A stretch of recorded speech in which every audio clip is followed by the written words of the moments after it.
Красота, грация, спорт. В спортивный комплекс города Покровск Хангаласского района прибыли олимпийская чемпионка по художественной гимнастике Ксения Дудкина и основательница спортивного клуба «Виолетта» Виолетта Иванова. О цели их визита расскажет Виолетта Засимова. Вот уже как 2 года работает спортивный клуб художественной гимнастики и хореографии «Виолетта». На данный момент в клубе состоят около 200 девочек от 3 до 13 лет.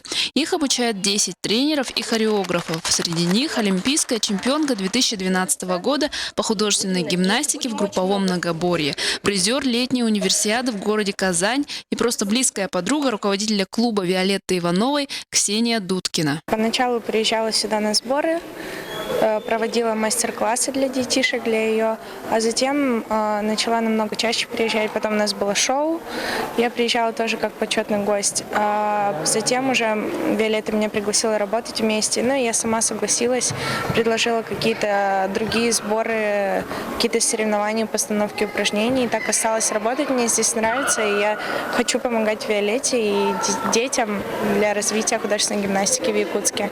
Если я могу что-то, чему-то научить подрастающее наше поколение, я, конечно, буду стараться отдавать себя, потому что все-таки я не зря 7 лет прожила в Центре олимпийской подготовки. Именно я одна единственная тренировалась с чемпионками, с мировыми звездами художественной гимнастики.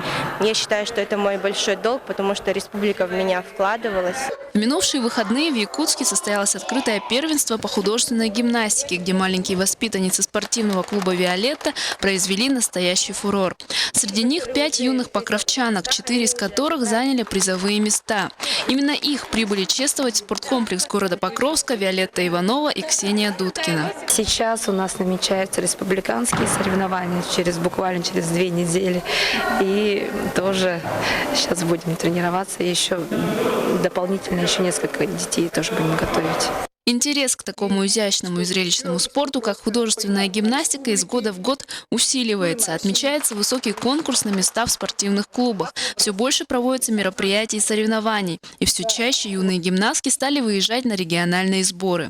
Как знать, может, среди маленьких воспитанниц Виолетты Ивановой зреют будущие олимпийские чемпионки. Виолетта Засимова, Александр Ярков, НВК «Саха», Хангаласский улус.